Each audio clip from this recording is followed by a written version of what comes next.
Live tonight from the virtual Homestead Miami Speedway. We say good evening, sim racing fans, and welcome to RacespotTV's coverage of the 2020 Real Sim Racing Full Throttle Cup Series, powered by Boosted.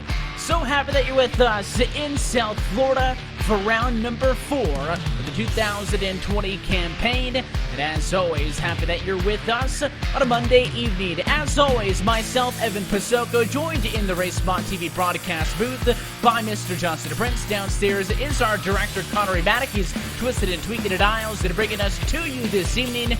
And Justin, we come off of our first intermediate race of the season last week, in which we saw a third different race winner in 3 races, as Daniel Eberhardt took home the checkered flag, punched his ticket into the playoffs, and now it brings us here to the site of last year's season finale. And this is a track where we might see many different competitors up towards the front once again, because it is a track where multiple groups can come in, especially in turns 1 and 2. The track conditions are very hot, meaning tire management could be very crucial once this race gets underway. 128 degrees Fahrenheit, that is blistering hot. And, of course, there's the chances of strategy. Remember, these drivers did have adjustments in recent weeks to the fuel mileage. These drivers might be able to squeak out a one-stopper. The problem's gonna be, can they make it on the tires to that stop? You can see a look at the 2020 schedule. 3 races up, 3 races down. Those opening 3 all at different forms of racetracks, but Homestead here marks number 2 of 3 straight 1.5 milers, as we'll head to Texas next week as well. And if you feel like you've seen a lot of Homestead Miami in the last week on iRacing, you certainly have. Of course, last Tuesday with the NASCAR Coca-Cola iRacing Series, and then of course just yesterday with the NASCAR Pro Invitational iRacing Series on Fox. So it is time for the Full Throttle Cup Series to take its crack. And as I mentioned, Justin, last time we were here, it was Andrew Friedage taking home a second straight Full Throttle Cup championship. But as we talk about the points headed into this evening, it is not quite that cookie cutter. At the very top is Michael Laraya. He leads the championship so far through 3 weeks. The big drivers to note: Daniel Eberhardt in 4th, Malik Ray tied for the 7th position, and even further down the running order off of the screen, 23rd, Adam Benefield in points. Those are the drivers with wins, so they would lock themselves in to the playoffs, assuming they could meet the participation requirement. So the likes of Laraya, McBride, Washington, those top 3 best performers without wins. Andrew Friedage, meanwhile, on the right-hand side of the screen, not what we're used to seeing at him in a cup car. Yeah, he's just not had good luck at all this season. He's been involved in a couple different big ones, and in the races where he's done well, he's never found his way completely to the front. This is a track, though, where there's the chance we might see him run towards the front. It's just a matter, though, of can he find himself to that position to fight with many of these different newcomers we've seen, because Raya's been strong, as you mentioned, and don't forget there's been others such as Joseph Tice, who has also been strong on the campaign. And something else that I just noted here before we went on the air that's not really an official championship fight, it's our team point standings. Of course, typical iRacing rules, the top 3 points finishers from any given team will score points for that team. And again, although there is no official points championship headed into this evening, Aegis leads the points by 3 over Flat Out Motorsports, and they are tied with Steel Horse Racing as well. So those are 3 different teams represented with only a 3-point spread amongst them. So very cool to see that. Teams have always been a big part of the history of this Full Throttle Real Sim Racing Cup Series, the Aegises and the Steel Horse Racings. But Flat Out Motorsports is making some noise just in this season. Big in the park, you mentioned Joseph Tice, he and Bradley Burke, a big reason why that they are up in the conversation. Yeah, they have really impressed me with that whole entire organization, with the speed they've had to be able to compete up at the front, even against some Coca-Cola drivers. So I think tonight, based on what we've seen from some of those competitors, they might be in the conversation to come away with the win tonight again. It's just a matter, though, of will they play the strategy cards right when we hit the green flag. What more representative from that team? Michael Lariah, your championship points leader representing Flat Out Motorsports. As always, drivers going through a 5-minute single car qualifying session. 2 laps, the best will grid them up, and the qualifying session is drawn to a close. So let's go trackside and take a look at tonight's RacespotTV starting grid. Pole position is going to go to race winner Daniel Eberhardt, a 31.804. Going to put him on a pole. He'll be joined by the 7 Kyle Trudell in second. Points leader Michael Lariah rolls off into number 3 spot. He's accompanied by the 98 David Washington and James Pascarella Jr. in 5th. Jared Mogart starts in the 6th position today in that 3rd row. In row 4 is Joseph Tice alongside Anthony Emery. Rounding out the top 10, Blake O'Connell will try and bring his Vegas Golden Knight machine to the front, with Brian Chambliss rounding out the top 10. Grant Davis will start 11th with Kyle Kamer alongside on row 6 and 12. Adam Benefield starts 13th, Sean Kalist 14th. Brett McBride in the number 15 spot. You've got Liam Sheen 16th, Rhett Nichols 17th, 18th to be Bobby Cheney, and then back on row number 10, Thomas George and Bradley Burke. Scott McClendon, the first driver to the 32 flats in qualifying, starts alongside Eric Stanford. Sean Ronan starts deep in the field in 23rd alongside his teammate Jonathan Goodell. Cody Buck rounds out the top 25 in the Amazon machine today with Steve Durham in 26th. Trevin Valderrama and Michael Krasinski round out the drivers who put in qualifying times.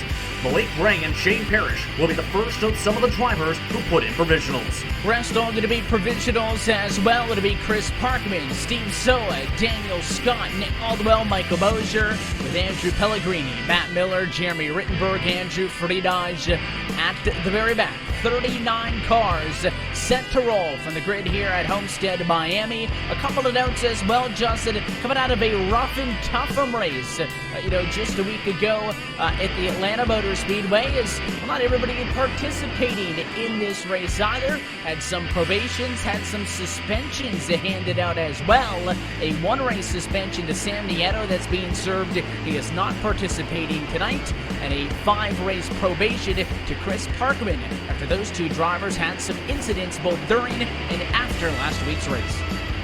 Yes, of course, there was the controversial yellow flag that happened down the back straightaway with the contact. Bit of emotions that bubbled over in that battle where there was the thoughts of blocking. That turned into something more as the race progressed to its closing cool-down lap.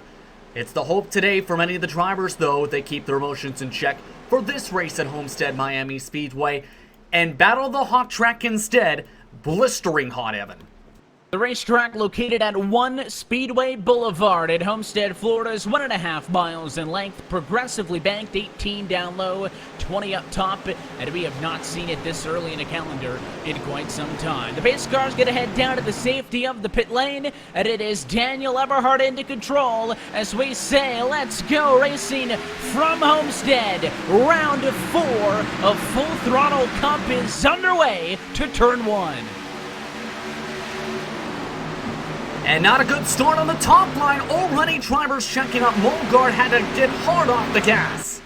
They pushed way up and into messy stuff on the outside of the racetrack, so unfortunately, all those drivers up top going to drop back. You see they fan out 2 and 3 wide back in traffic. But for the race lead, it is Daniel Eberhardt first, side by side. Second position, Kyle Trudell and Michael Lariah. They're going to do battle, but it is Trudell with the banking on the outside, who's in front right now for second position. But you can see the 2x2 throughout the field not going to go away for quite some time. Those real hot slick track temps going to mean that these guys are going to be struggling for grip.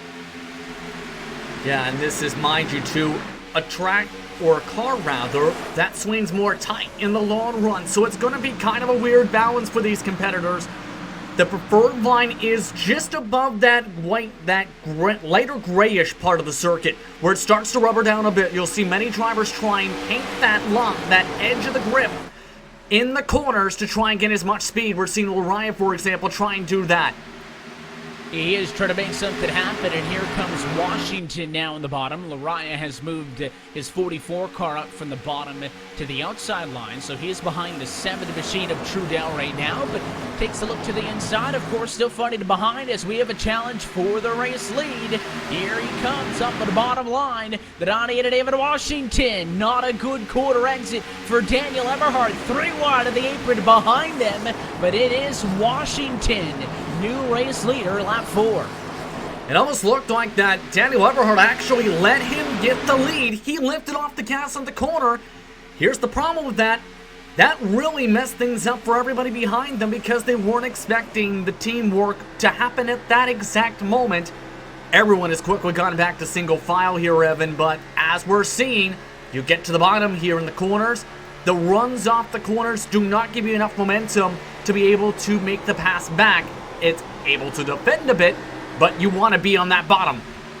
And you can see, look behind the race leaders. I mean, everybody else is single file, pretty much is running that lower line through the corner. You're not really going to see people ring it around the outside like you would in a NASCAR Cup Series race. That was one of the points of conversation on that Pro Invitational broadcast yesterday afternoon on FS1. And you go on board with Daniel Eberhardt right here running in 3rd position. He's looking up at the battle. Lariah not able to make it happen, so he'll tuck back at line and sit in 2nd position for the moment.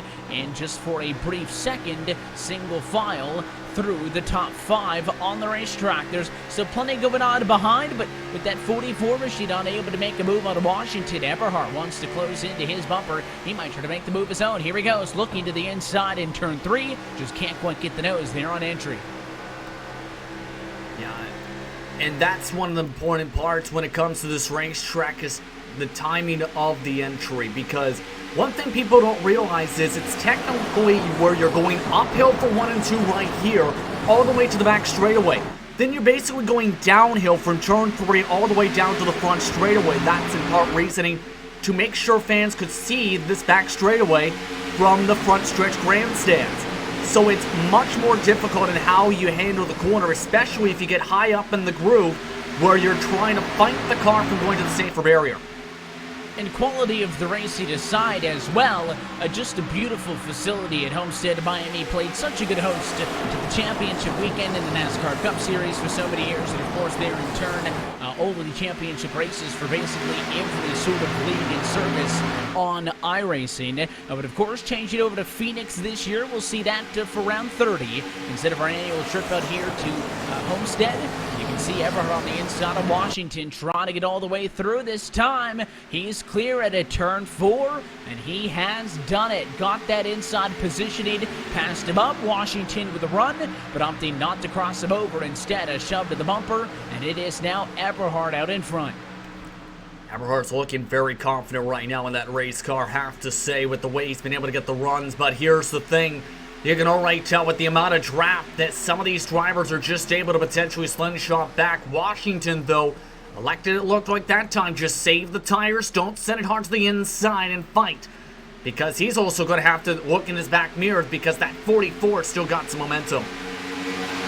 He's got some moves, and we'll see if Lariah is going to get up and into the conversation here, or if he opts to, hang back and take it easy. Another point, as this thing has got a good green flag start to it, lap number 10 in works right now at 125. The fact that Justin, we typically expect this kind of a race, which is just a little bit under halfway of an actual Cup Series event, to basically be a 2-stop race, but there were a couple of drivers in the practice section that did actually make it what would be halfway on a single fuel run. So a lot of drivers put it in a ton of practice, so we cannot rule out a one-stop strategy, because technically it's in the fuel window based on what we've seen.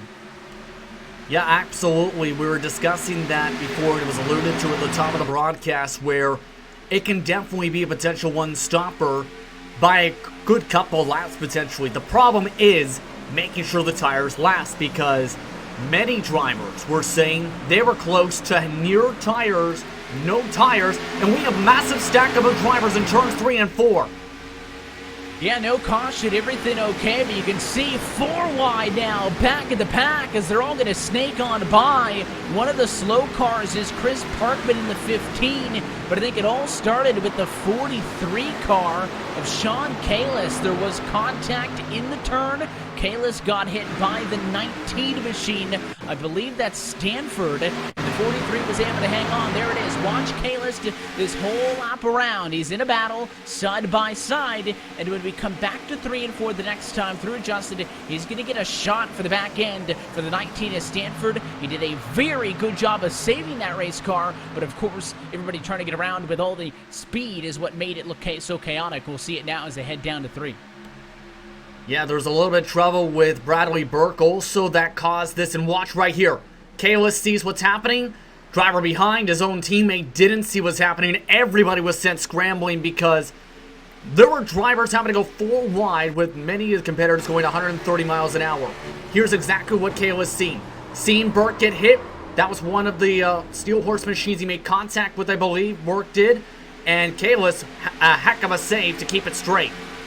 The no yellow, this race stays green, and you can see how everybody did a very good job given the circumstances.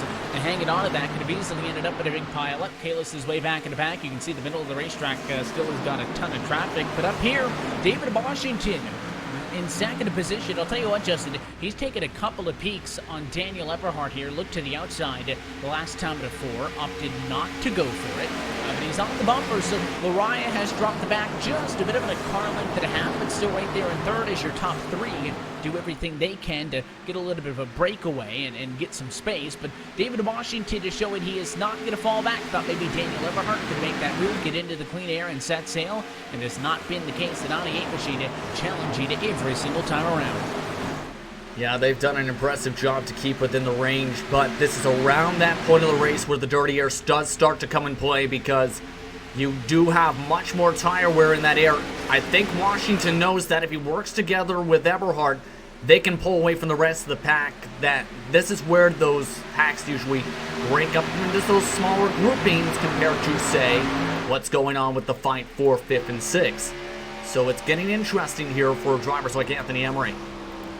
All 39 cars who were slated to take to the green flag in this one have, so a good clean start so far. I want to talk about some of the big movers. One name that jumps off of the page, Malik Ray in the 51 car. That's a familiar name, of course, the NASCAR Coca-Cola iRacing Series driver competing in this championship. Took home the checkered flag in the second race of the year from Fontana. Opted out to Q, started 29th. He's up to P12 and in the middle of some traffic. There's the plus minuses for the top 10 cars. You can see some drivers up a few, but right there mid-pack, Malik Ray plus 17. How about even further back down for Daniel Scott? He was plus basically 11 positions as well. 14 now it's showing for him. So there are some big movers, despite the the lack of assistance from the yellow to group everybody up. There are some cars who do a very good job of working their way through the field. And listen, there are some drivers. Combine the domination that Andrew Friedosh has had in this series for so long, Justin, and the fact that you have a literal pro sim racer like Malik Ray. A lot of drivers could get irked by that. They could say, listen, I want an opportunity to win this. But we talked with Adam Benefield in that season opener. He took home the checkered flag, Malik Ray finishing in third. One of the points he mentioned in Victor Lane was how cool it was to be able to race against Malik Ray, a pro driver for that. Even when we went to Fontana, where Malik Ray took home the checkered flag, Joseph Tice finished second to him, said it was just so cool to be able to test myself against the very best. So keep that in mind as we see those higher level sim racers compete in the series, that it is upping the level of the rest of the field. Yeah, it really shows many of these competitors, including teammates, finding side by side, let's say, to try and see what they need to improve on as drivers. Gives them sort of a bar to try and aim for. So it absolutely is a great thing to have in the field, to have drivers such as that. Don't forget, though, Andrew Friedosh, too, who's trying to cut his way to the field. He started at the back. He's gotten up to 21st. Problem is, though, he's at the head of the second group of cars. There are two different groups that have formed because of that major checkup in 3 and 4, Evan.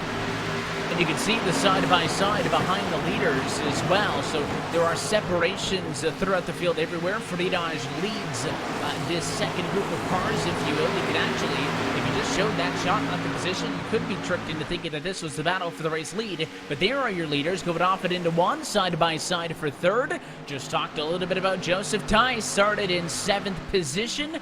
but his number 1 car moves into 3rd. You can see on the bottom right corner of your screen the dots representing the cars on track. Big gap between the front half and the back. Yeah, and that's a big enough gap, though, Evan, to where that might basically put you out of the race until at least the pit stop window, because you're not closing in 3 seconds in a whole entire fuel run in terms of the draft. You need to be within at least a couple seconds to be able to reel in the drivers, get in the slipstream, be able to start reeling them forward. Andrew and co. are kind of a bit sitting ducks where they might need a caution flag because they're running dead even times to many of the drivers in this lead stanchion.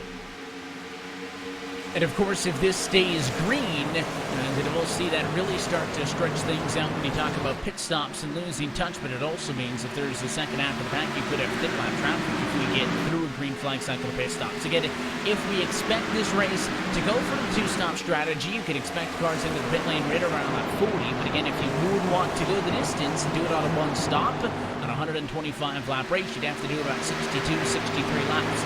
Was the maximum just in 65 we saw out of 49 in practice? Yes, that's what we were discussing before we had that trouble in 3 and 4, where it's doable on the field. The problem is, and the point I was about to make at that time was, they might blow a tire. It's likely they'll blow a tire. Think back to the Coke race, for example, Evan. Nathan Lyon tried to go for a similar strategy, try and stretch as long as he could. He blew a tire on his 64th lap.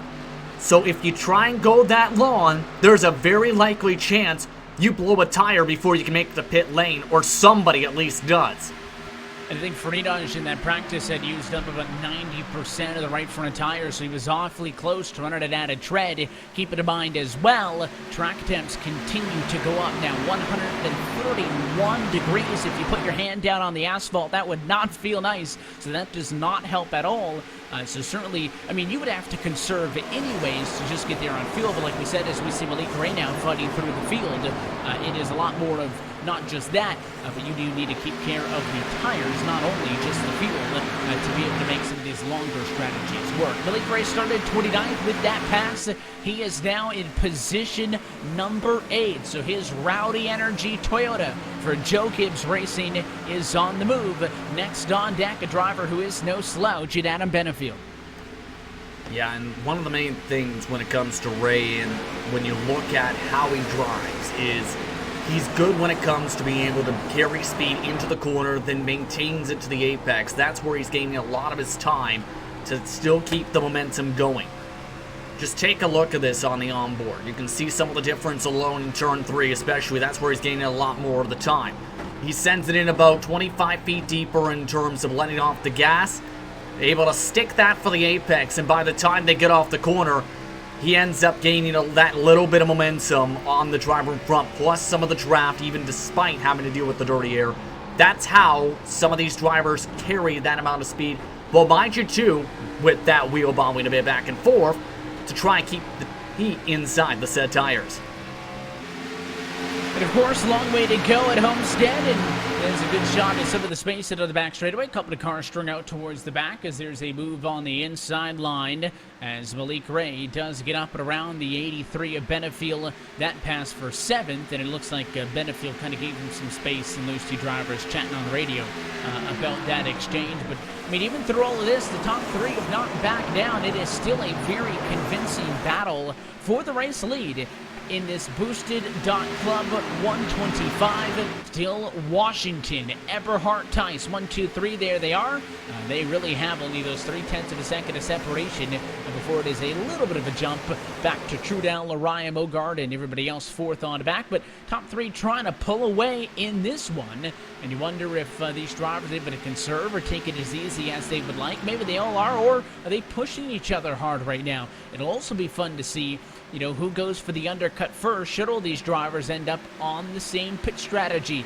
Best lap of the race for race leader David Washington came on lap 2. It was a 32.0. He's already at 33.5, so some 30 laps into the race, you're looking at a 1.5 seconds of fall off. Obviously, the undercut, therefore, would be a big advantage, always is, in these sim races. And indeed be a huge advantage at this point, but to answer the question, though, of if they're saving, you're saving from lap 1 if you want to be competitive in this package, in a fixed setup, because of how important the first 10 laps of, if you push too hard and burn up the rubber, that's where you potentially could kill the rest of the run. That's where some of the drivers that are dropping back are having that situation.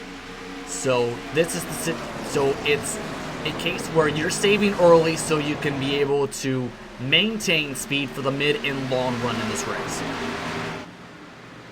Just wondering as well, looking at some of these other drivers, is at what point does it get to be too far behind? Because the biggest thing typically, if you're a fast car back in traffic, so this applies to Malik Ray, who started 29th, but even, Andrew Friedrich, who hasn't, he's up to P21, started 39th, but he's 7 seconds behind. That's the big disadvantage for him, as we see Malik Ray now go for the pass on the 44 of Michael Lariah. Is normally it's not the actual cars that you're behind is the issue, it's the time that it takes that is the problem. This 51 machine, last time by, faster than your race leader by a 1/10 of a second while going through traffic. Mind, it's not like he brought his JGR secret sauce to the race, Justin. This Full Throttle Cup Series is a fixed setup series. As he slides high to turn number 2, that is all Wheelman there. He makes the move, and as Lariah gets checked up now, here comes Mogard to go to the inside of him. Yeah, this race just again showing that raw pace he has in this race car at this racetrack, in my opinion, here to get himself this quick. This is going to be something, though, if the race plays out the way it's going here, Ray may be able to pull away. He is just blistering his way through these competitors. But my goodness, Benefield's being very bold here to make this 3.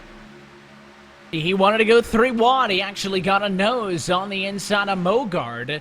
Just wasn't able to keep that position, so he will tuck back in line behind him and try to reset and go forward again. You see Lariah leads this tree. Oh, but he's up and into the wall. Contact. Benefield into Mogard. The double O spins, and we have our first caution flag of the afternoon. And that looked like it was just Lariah starting to get tight there. That's where he started falling off a little bit. And just had to check up to make sure he kept it off the safer barrier. Problem is, Mogart did not get the chance to lift. And Benefield, in all of that too, picks up some severe front nose damage. Just the chain reaction incident of one driver trying to avoid the wall and no one else having time to react. And watch in front, you can see the 44 slotted up, and he just makes a little bit of contact. I think Lariah actually had backed it up and off, Justin, that he wasn't going to smack the wall hard. Yeah, but again, as you saw with Mogart, just no chance to check up for that, and Benefield behind as well gets into him. Yeah, that's exactly what he is backing up the corner for, because he knew if he smacked that wall hard, he'd likely be going to the inside fence. But for Adam Benefield, I don't think he had any idea that was going to be happening from this angle. Well, because he was trying to focus on getting his corner exit off to set up Mogart, and then Mogart ends up coming across him. Just an unfortunate break. There's a shot in the rig with Adam Benefield on board. As you can see him get into the back of Mogard. That was the contact that actually led to the caution flag coming out, as Mogard was the one that got turned around. So first caution flag behind us. Here come your race leaders down pit road, expecting everybody with the same strategy. They all want tires. And that's not a surprise here, and this has now become essentially a one-stopper from here on the fuel. So you can take out the potential of blown tires for many of these competitors out of the equation here too, Evan, because I wouldn't be surprised if many of these drivers just split the race up the middle or don't get to blown tire range. And we'll see if anybody gets an advantage or not. Some of the cars at the back of the pit lane already cycling out. You can see Malik Ray on the right-hand side, pole sitter, and current race leader David Washington gets in front of the pole sitter Daniel Eberhard, who's down in the box for an extended period of time. Washington first off, followed by Tice, followed by Malik Ray, Trudell, and Emery. 3, 4, and 5 in the running order. So those drivers picking up some spots. Not sure what the issue was with the 90 of Eberhard, who came in second but sat down to the pit lane a little bit longer. Maybe damage repaired. I didn't notice, the damaged race car, but he was down there for about a second extra. It cost him a few spots. Yeah, something weird must have happened to the 90 machine to drop so many positions trying to check things here. Because he basically 20 seconds was the pit stop time for him. Might have had just something where he might have been trying to pick up something outside the race car, I don't know, and completely lost track of how long he had to get in and out of the race car, potentially. That's the only thing I can think of to lose that many spots in that little amount of time without there being a penalty, because it doesn't look like there was one. Yeah, I don't think there is any sort of a 4-second penalty, excuse me, and that was about how much longer he was in the box over a normal pit stop. 16, 17 seconds, whatever it is on the sim. So, yes, whatever it was, could have been reaching for something, could have been adjusting something as well on the rig at home.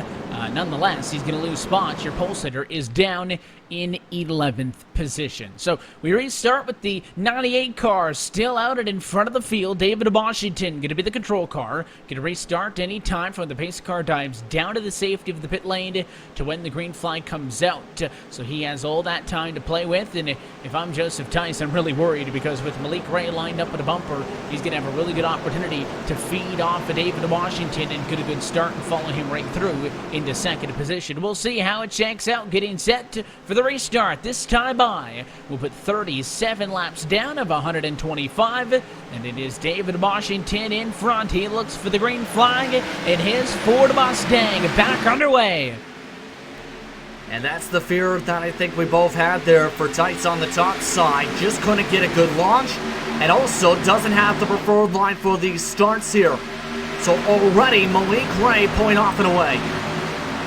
He makes the move around Tice, so he takes second. Trudell even going to cycle up at the bottom of the one car. He wants to make it a tango for third as well, as he's not going to give this one up. They rock it now, full speed through the center. It turns 3 and 4. Malik Reyes got a run. Look to the outside. A check up behind the 7. Lost a lot of speed. Anthony Emery hit the parachute. Dive down to the inside. He's okay. We stay green. Here's the fight for the race lead. Ray on the inside of Washington. The 98 bobbles, and you can't get away with that. New race leader, Malik Ray. Ray just looks very comfortable at this point. It might be difficult to try and get a pass back here, Evan, with the pace we've seen from him in traffic. But there is a ton of traffic now building up after Trudell got loose that last time by. These drivers have to think smart here, especially with the tire wear. And here's going to be a second look at it as this fight went on for second position. Watch the 7 right in front of Anthony Emery here. Side by side for third. She not push it up. He gets sideways. And right there, he stayed off of him. A great job by Emery to not spit him out, but avoid the check up. And much like that save from the incident that we saw earlier on, those drivers were able to hang on to it. And we stayed green, so just a little bit of chaos, no more. And this race continues on. And a few of these drivers are already slipping and sliding in the middle of that pack here, too, right behind the leader. So this is going to continue to be a case here on the short run at the least, because of how hot this track is. This is some of the hottest weather they've seen all season. In the high 120s, it's reached as high as 130 degrees Fahrenheit, that surface in this race, Evan. So it continues to climb up, and we'll see if our 129 right now may get that high, because it is a hot afternoon in sunny South Florida. Top 3, single file. Fight you're watching right now is for 4th. Kyle Kamer, the 8 car, on the inside of the 44 of Michael Araya. The 8 car almost clear, not all the way though. The 44 wants to make this a fight. He's not going to go down without swinging. Yeah, Raya's showing he's really good on the short run at this track. It's just when the long run starts to come in and the right front starts to wear itself out with the tire heat, that's where he started dropping positions. But you can see, if you can time things up on the high line, force the driver below to lift, on the short run at least, you can try and at least set up an opportunity. The problem is, to get the pass done, you need to be able to cut off the driver below. By the time you reach turn 1, Laraya wasn't able to do that, and Kamer now is in a prime position to try and make a pass again. He'll try to set up and go for it. The 8 car is on the bottom, still Laraya on the outside. He's that red, white, and black Chevy ZL1 Camaro. And you can see behind them as well, I mean, Kyle Trudell there also. That kind of marks the end of a little bit of a lead breakaway. The top 7 trying to separate. We saw that a little bit further back in running order on the first run, that the field had kind of singly split into 2 different packs. Right now, it is an advantage for the top 6 with Ray through Trudell side by side. Not sure how well that's going to help their case. In fact, Kamer still unable to make the move on Lariah. Thought that maybe Trudell was going to put the move to the outside of him. Let's see. 7 car looking. Can't carry the run, though, out of 4, so he'll stay in line. Yeah, I think Kamer might have realized on that corner entry that if he kept on fighting, his tires would end up falling off, because the harder you fight in the short run, the worse the car is going to handle by the time you need to get towards a pit stop window. Kyle, in fact, nearly slapped the wall. Yeah, not a good decision there. Obviously, a little bit too high coming up and out of turn number 2, and it's going to slow the 8 machine down as he pushed up wide. 7 had the advantage. He is on through. And Kyle Trudell back into position number 5. Of course, started this race in second, so wants to be able to get his way all the way back up. And here's going to be an on-board shot, riding in line with Kyle Kamer up the hill, and he was able to keep it off, but he had to get so much out of the gas, in fact, that it checked up enough for that pass to be made. Yeah, he anticipated if he didn't get off the gas, that car would have walked its way up right to the edge of the safer barrier and got himself some right side damage. You kind of need to anticipate that as a driver, though, to make sure you keep your car clean. We've seen what can happen with the case of Ryan, for example, hitting the wall if you don't know what's happening in front of you in that case. But it's better to anticipate what's going to be happening, Evan, compared to smacking the wall and destroying your race. It's non-discriminatory. We've seen it in 2, we've seen it in 4. So both quarter exits here at Homestead seem to be giving the drivers that same issue, or it'll get tight and out of nowhere. It starts pushing, but it happens at least early enough that you can see it and at least have some attempt to save it and not wreck the race car altogether. But yeah, of course, most of these intermediate racetracks, turn 2 very different from 4, because for the most part, if it's a tri-oval, quad-oval, D-shaped oval, what have you, that 4th turn is a little bit more lax on exit. As you can see, Tice to the inside of Malik Ray, the 51 car, who was leading, got up and out of the groove at a 2, lost a bit of speed. The 98 passed him, so did Tice. So Malik Ray drops back into 3rd, just to finish that point. The fact that Homestead 2-4, very similar corners. Yeah, they're pretty similar. Again, it's more you see the tightness and potential contact off turn 4 because of the downhill aspect, but you can potentially push hard up into that safer barrier off the corner. I think the reason, though, Ray lost the positions after he pushed up the corner is I think he's saving again. We talked about that factor for the short run, and he thought probably, if I fight Washington and Tice, I'm losing the preferred line into turn 3, and I'm burning up my equipment. He probably thought, may as well save than retake the lead in 20 laps. And of course, for the 51 as well, we've seen Friedage do this, in the past as well. By the way, Andrew Friedage started 39th. He is up to position 11. Would not be eligible for the Doppler Durham on the radar hard charger award. $5 awarded in every Full Throttle RealSimRacing Cup Series race to the biggest mover, but you have to qualify. So Malik Ray and Andrew Friedage, neither of those drivers eligible for that because they did not queue, but Friedage on the move. The fact that, sometimes they'll intentionally not qualify, not because they're afraid of being in an incident up front, Justin, but they have confidence in a long run car and want to be able to work in a long run to be able to fight up there, get better in traffic. Because if you start up front and you run clean air, you end up in traffic late in the race, you might be in a bad position. But by coming through the field, they've already experienced, the worst the dirty air can throw at them. Yeah, that's one of the benefits when you go through the pack. Absolutely have to agree with you on that one. But a lot of times, you're also thinking of trying to keep the car clean. If there's early trouble or potential attrition that sets in, let's say, if they're in the back, they stay out of that potential trouble if it happens up in the front. There's also the thought process, though, some drivers just have more fun, Evan, going through the field based on experience. And guys like Ray, based on what I've seen throughout his career here in races such as this, he likes that challenge of cutting through the field.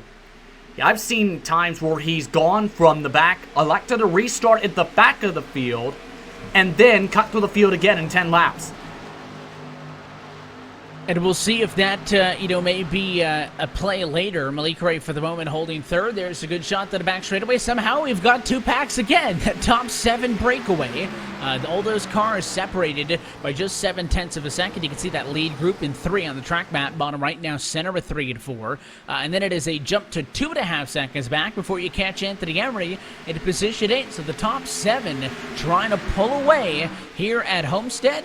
And those lead 2, David Washington and Joseph Tice, that Hot Wheels machine in second, closing in. He was actually on the bumper for the nod. He got up in a lap and a half until I mentioned that he was close. And then he falls back a car length and a half. He'll have to reset, try again. He's got Malik Ran is inside to battle a little bit further down the road. How about the number 88 car, I think it was, off of the lead group, actually side by side, as he's trying to get on the inside of Pasquarella.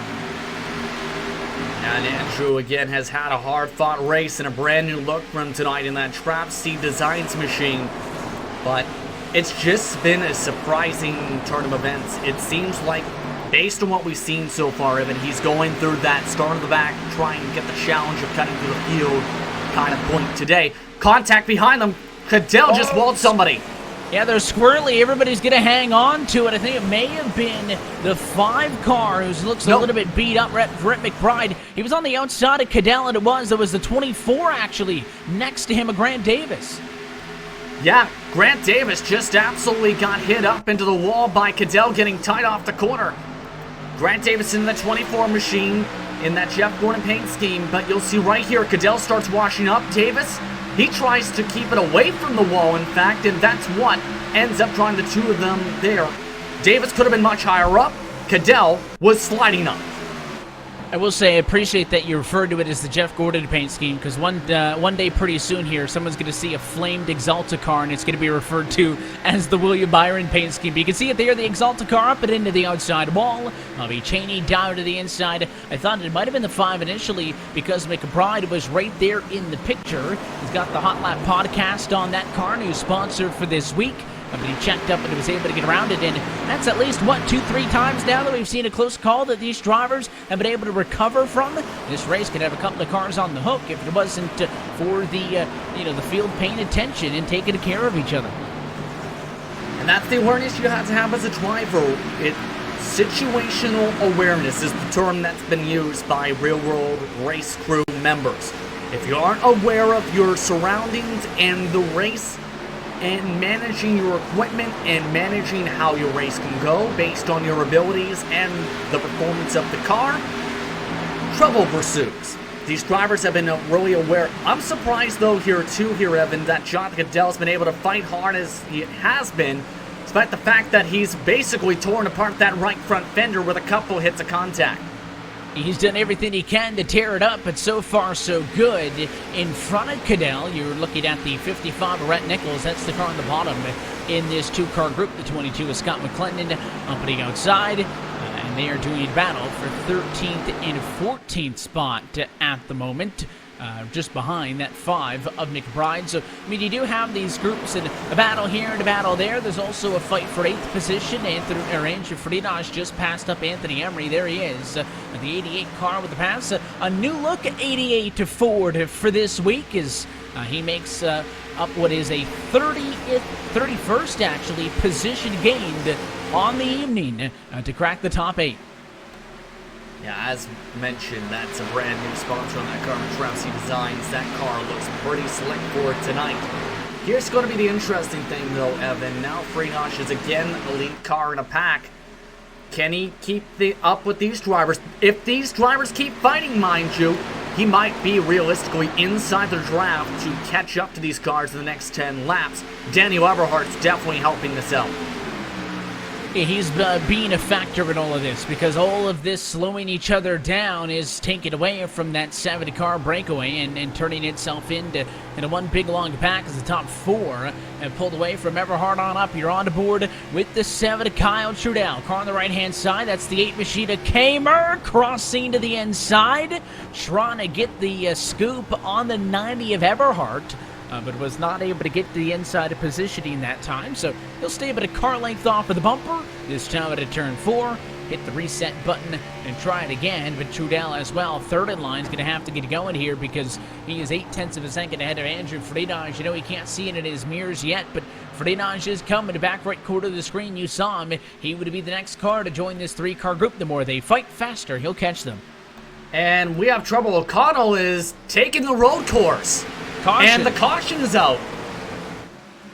Blake O'Connell had been a top running car in the 67, and he had some contact. It started on his own at a 4. Watch this, just a little bit squirrely. I don't know if he got spooked. He did nick the wall a little bit. He started spinning and was eventually tagged by the 10 and spun down into that road course down in turn number 1. Justin, at that point, he just wanted to get the race car off of the track, but because he stopped it, caused the caution flag. He drove himself into the wall. Just misjudged how straight it was down the straightaway and just drove himself into the wall. A bit of a rookie mistake there, have to be quite frank, though, for O'Connell, and I'm surprised that actually triggered the caution all the way down to the infield. Yeah, it was way out of the way, of course, assuming that he felt like at that point it was probably better to just take the reset and go to the pit lane instead of go through the grass. Here's the onboard shot with Brian Chambliss behind where all of this happens. There's the contact. You see the smarks. Look out, a spinner. And he just went through those 2 cars on the bottom. I'll tell you what, that could have been a lot worse of an incident than it actually was. But of course, his eventual coming to a stop caused the yellow. We're pacing right at halfway home, and race leaders are down pit road, led by David Washington, 98 car, first one in.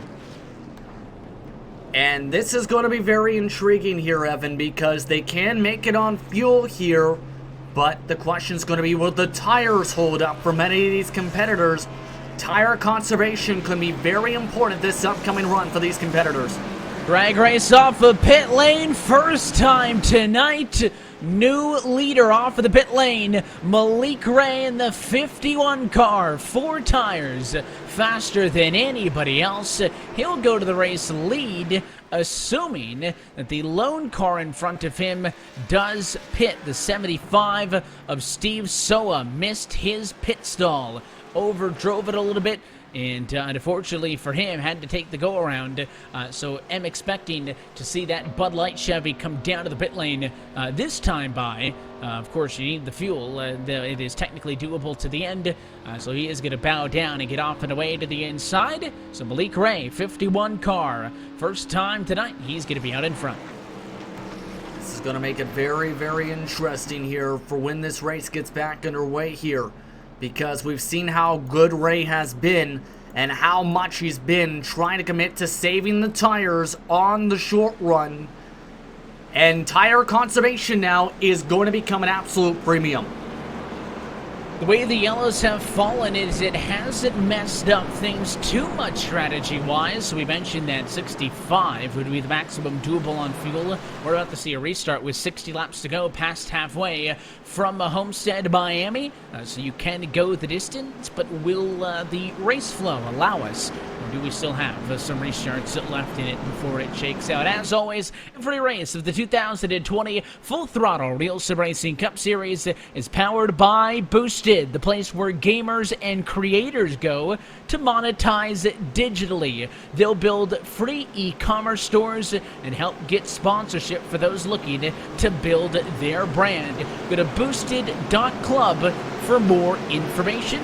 Title sponsor of the 2020 Full Throttle RealSimRacing Cup Series, powered by Boosted. So the pace car is going to head off and away. We're past halfway home in the Boosted.Club 125, and Malik Ray is the control car. He'll see clean air in front of him for the first time this evening. Outside row wants to go. It'll be a slow roll, though. Green flag and somebody spinning behind. And somebody had a bad shift, and they're still spinning.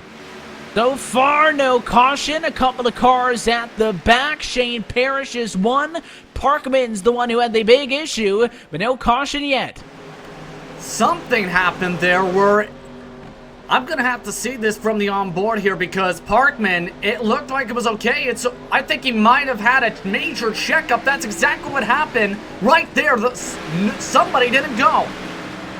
And that big check of it started with the outside wanting to go, but instead it checked things way up. And getting outside was Real Antsy here. You'll see it all the way back about 5-6 rows deep in line here. And just watch the checkups. So they all start going, check it up, the bottoms into each other, and there it is. He just gets turned off and into the grass.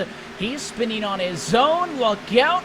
You did have an 81 car go around, so 2 drivers involved in that incident. No caution. It did not trigger the iRacing automatic caution flag. If there is an incident that has 3 or more cars in it that doesn't trigger one, race control can throw one from the tower. They opt not to, so this race stays green. Malik Ray at lap 68 is out in front. Yeah, that was just a bizarre situation, I think, really, that...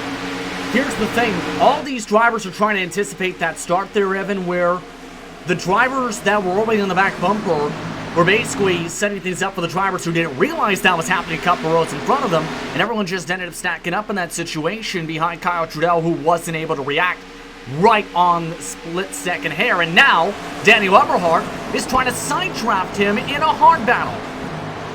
He does not want to give anything up here. Eberhardt started on pole. He knows that he has got a fast race car, just wants to be able to execute and put this thing together. And he's kind of stuck back here with, by the way, call to Anthony Emery, who started the P8, the number 4 car.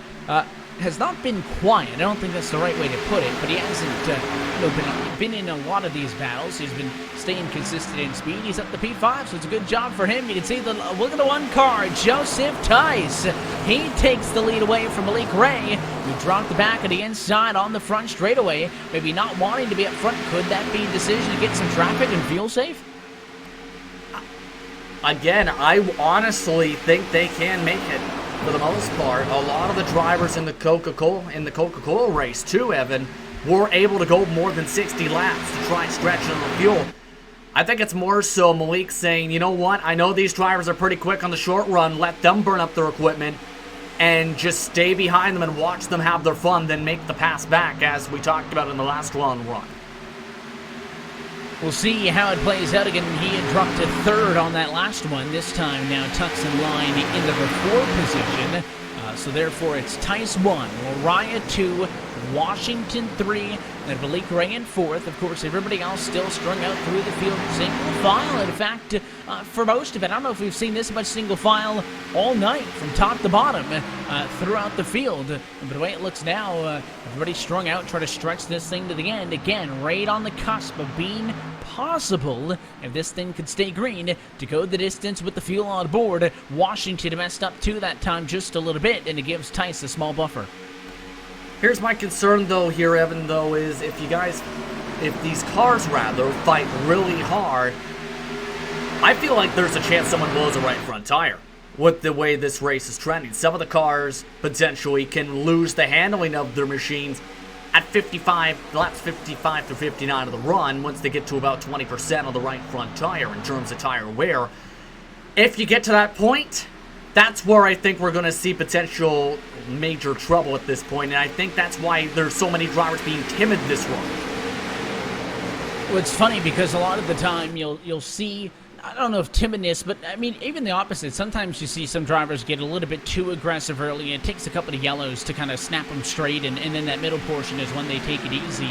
But yeah, normally when you get down to the end of the race, that last restart could have been the last one of the night, and a lot of drivers tell themselves, hey, I gotta go, I gotta force the issue now. I'm gonna think it happening to fall in the fuel strategy play is why you're not seeing these drivers cutting and slicing and making some of the more crazy moves. It's not to say that we don't have battles for position. There's a fight for 10th on back. The 77 to Pasquarello's got P10, but the side-by-side is behind him. Here comes Rhett McBride. He'll slide up atop the 24 car of Grant Davis. Davis is not for position in all of this. Davis is finding Steve Soa for the first car lap down at a lucky dog spot. So the 24 not for position that is racing with these leaders, as he needs to stay as the first car lap down if he wants to be the lucky dog on the next yellow. Yeah, Steve right now is a good 11 seconds back of that 24 machine, so I think Grant's in an okay situation for now. The main reason he got a lap down, mind you, is remember, he had both of his front fenders crushed in.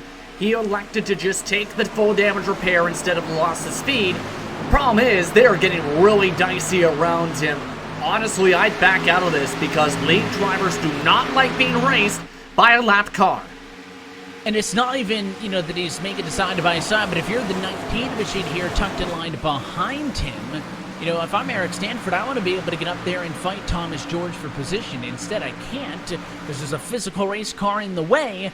I can't draft up to the back of the 9. I have to make an extra pass that really isn't necessary, even if, again, the 24 is just holding his line. It's always going to annoy somebody leading with that first car in line behind. And in that case, it's Stanford who's trying to get to the inside right now. To get around him, we'll see as he runs at 14th spot. There's the side-by-side, down the backstretch it off into 3, and a move for position in front of him. Thomas George trying to get on the bottom of McClendon, but the 9 car backed out of it, could not make it stick. Stanford behind gets around the 24 Chevy. In trouble. Oh, the 24, he snapped down. Contact and a caution. The 55 of Rhett Nichols at a turn 4.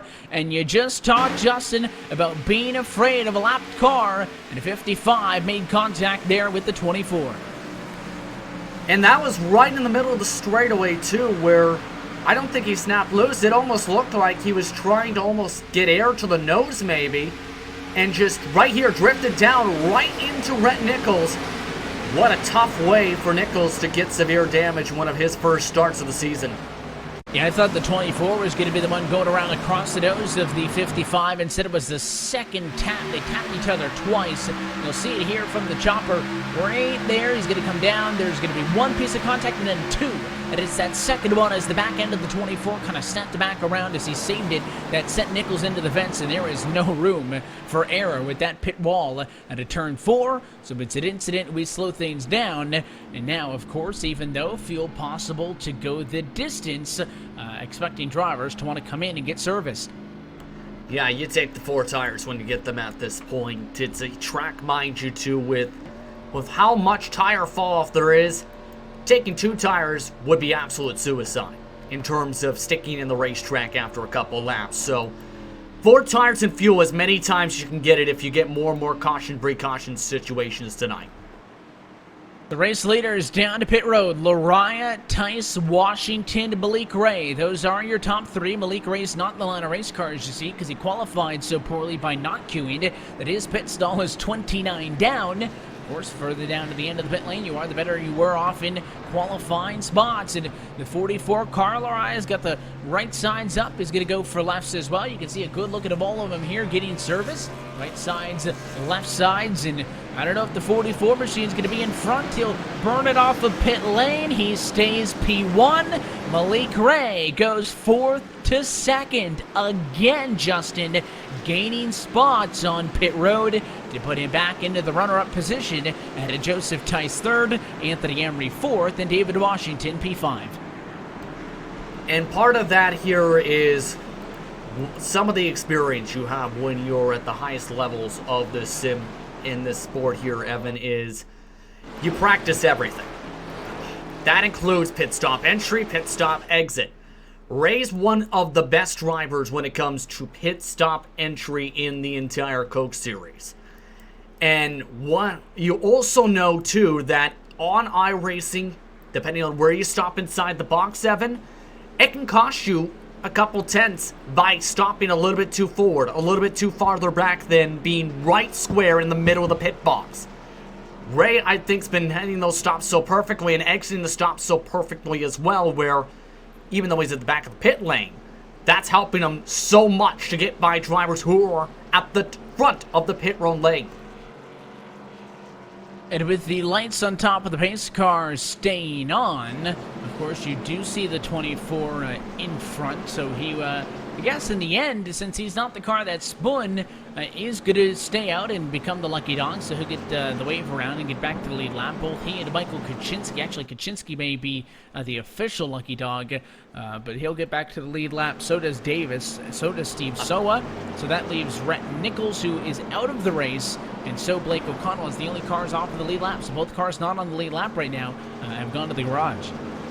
Well, Steve is indeed that lucky dog And Grant Davis at this point, I think the reason he's going for the rave around is if he has a quick yellow, he's in the lead lap. This is the risk you have to take if you want a chance to gain positions, I think, if you're Grant Davis, because part of the reason he fought those cars so hard who are on the lead lap, if you are fighting like that, you're trying to test how much speed's left in your car. Grant, I think, knows he's still got speed in his flat-out motorsports machine. If you're enjoying tonight's action on RacespotTV, encourage you to join us next Monday as the Full Throttle RealSimRacing Cup Series continues for round number 5 as we head to No Limits, Texas, and the Texas Motor Speedway. It comes Monday, March 30th. It's a 9 o'clock start, as always, here on RacespotTV, and you can keep up with all things RSR by following us on Twitter at RealSimRacing and also on the RealSimRacing Facebook page for more. All of these drivers, of course, some big names, not only Malik Ray, but the David Washingtons and the Daniel Eberhardts, the Freddie Dodges. I mean, there's a lot of big names. Lariah up at the front of the field, your points leader, leading this race, still looking for the first checkered flag of the season as he comes in with the points lead and showing 3 top 10 finishes in all 3 starts with the top 5 in there as well for Flat Out Motorsports. All of these drivers as well do a lot more than just RSR racing Monday nights on the sim, so I encourage you to keep up with all of them and see where their travels take them as well. But base cars getting it off the way this time. This restart going to be just outside of 40 laps to go from Homestead to Miami and get well within the fuel window now. Are they going to be a little bit more aggressive? Lariah in control. Malik Ray tries to go step for step right alongside as we're backing away. Yeah, Ray perfectly timed that up, hearing the revs of the driver alongside. That's where some of that experience does come in right now. And because he kept it side by side, he's going to get the run on the backstretch. He's got the outside positioning. That's exactly where he wants to be. Control car can decide to control the restart from either the inside or the outside. But Lariah was not able to be clear, so he gave the preferred positioning to Malik Ray. He's clear off of turn number 4. And back to the race lead is the 51 Toyota. It'll leave a very intriguing fight for second on the back. Look at Emery. The 4 slices. Contact. David Washington got into him. 4 wide in the center, and somehow Emery. Washington, he just straight up drove it full throttle to try and get to the inside of Emery and doored him. Yeah, that could have been a massive one with how much there was drivers sliding around and the potential possibilities there. Heck of a job for many of those competitors to keep their cars going. And it's now the matter of keeping composed if you're Emery, going from the top 10 to 13th because of that. So everybody loses a little bit. Obviously, the big loser for that is Emery. Kamer dropped as well, and the driver who kicked it all off, and David Washington didn't even end up, in that battle. Doesn't even end off all that bad either. He does drop the P5, but at least he is still in touch with this battle up towards the front of the field. Watching the pack on it, the Dolo Mo guard, the 19 Bishop of Stanford. He's fighting with that 4 of Emery, who finds himself again to back it in this mess here. The 4 car really hasn't had to deal with mid-pack traffic all night, but right now is doing so. Stanford on the door, pushing up at a 4. And this is a very good battle right now for what is 13th. Yeah, keep an eye right here. Some of the drivers will try and push their competitors a little bit up, force them to go for a later arc, while the other competitor takes the preferred line. That might pop up here in the top 3 battle because Eberhardt's been not afraid to do that in turn 1, and a massive dive in turn 3. A big slide, but here's the move now as here comes the 90. Can he go in between them? No. Lariah keeps the nose as Eberhardt tried to split the difference. So Lariah drops alongside.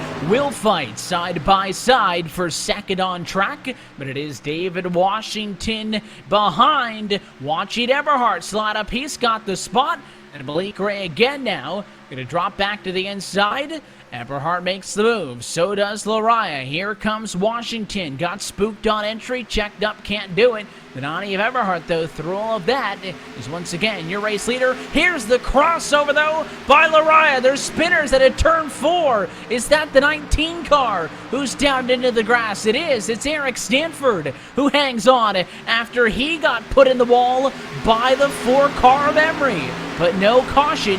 We stay green again. Yep, and that's where some of the emotions may come into play based on the experience seen from Emery in his North competition. And that is a teammate, remember, of Washington that just got put up there by Emery trying to get clear, while clearing himself, and Stanford wanting to hold on to the quarter panel. So Emery responded by just feeding him the quarter panel. Yeah, Stanford not happy about that one either. Came right over the radio. You go on board with him. Here's this shot. Exit the 4. Drive it in hard. But he's there, man. It's not like he thought he was clear. There, and up and into the wall. And that was a big hit. Again, a very good recovery job to not end up into the wall. And a little bit of luck as well to be able to spin across that traffic without getting nailed by anybody. But he came over the radio to express his displeasure. He was not happy with the way that one went down. We got a lot of side-by-side right around that 51 of Malik Ray. He and Farinaj beating and banging at a turn 4 as the 88 was leaning on the 51. It almost looked like Ray was starting to get loose off the corner and just had to use the 88 to stabilize his car. Andrew, I don't think, is not going to be quite happy because that did give him some slight aero damage on the right front. Watch. Ray just absolutely tried to squeeze him, then got loose, trying to keep the squeeze. The 51 was about a car length, a lane's worth, or maybe a little bit more off. Now we got 3 wide as well, and a caution flag. Lap number 93 will slow things down. Daniel Scott is slow in the back, and it looks like it is an incident with the 26 machine. Nick Caldwell got into him, immediately claimed responsibility as he got him in the quarter panel. Yeah, and keep an eye on the corner entry because there was a massive amount of difference in the corner entry. Both of these drivers have damage. Scott front nose damage. It almost looked like he was trying to back it up much more than Caldwell right there. Caldwell, who apparently was having to check up a couple times for that, just accidentally gets in the back end from the amount of momentum difference. And now Scott's got significant damage and another pit stop cycle as a result.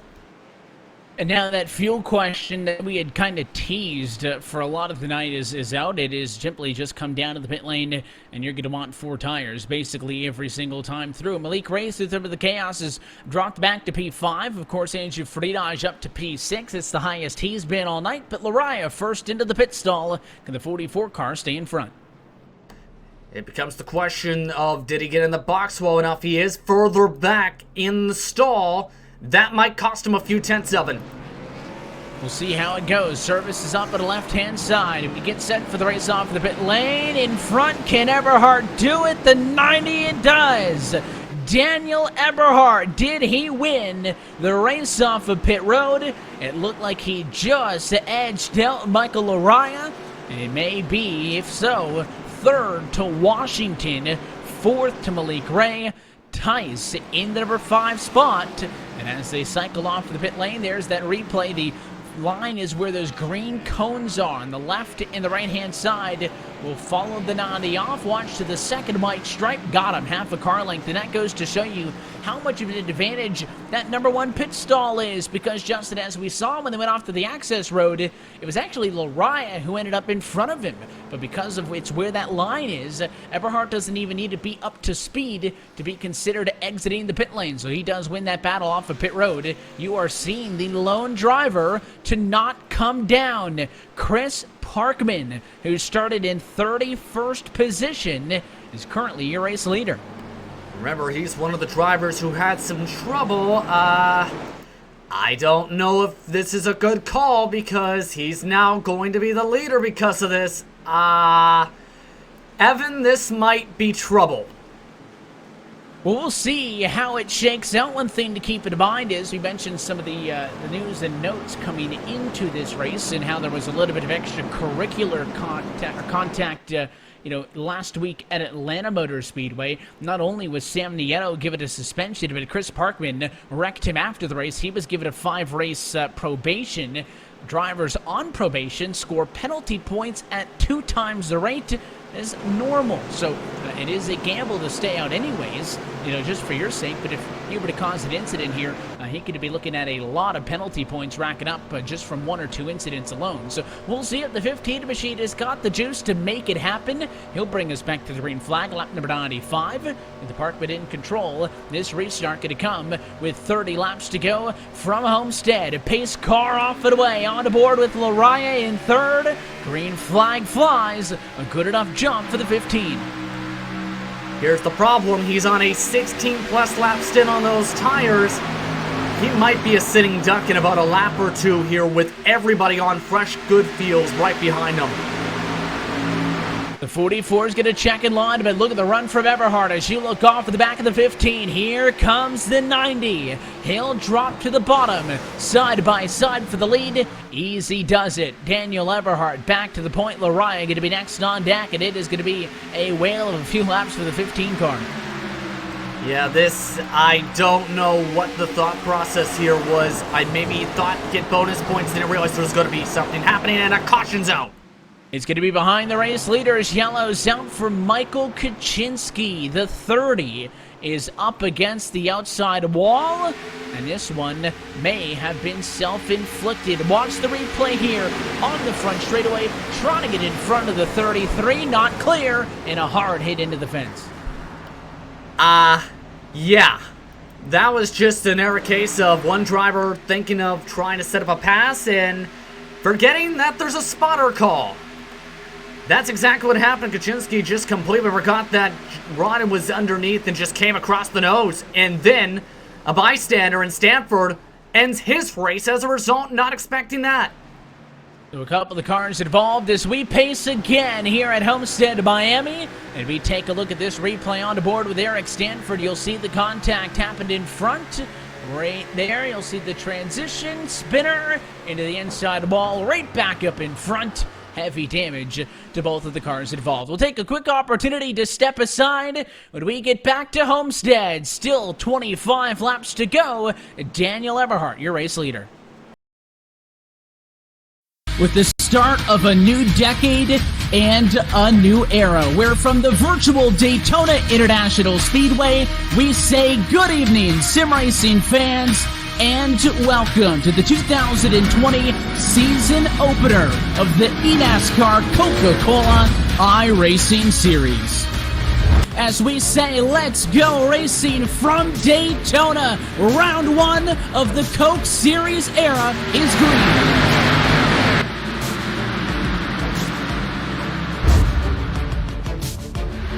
So much contact, Overland leaning on him. He was right up against the fence, and I think the saving grace is that when that 3 car came by, a very smart move by the 46 machine of Mullis to back off and give Reynolds an escape route. Logan Clampett may have an option to hit the eject button. He is second on line on the outside. Here we come for the final time at turn 4. Leahy holds the bottom.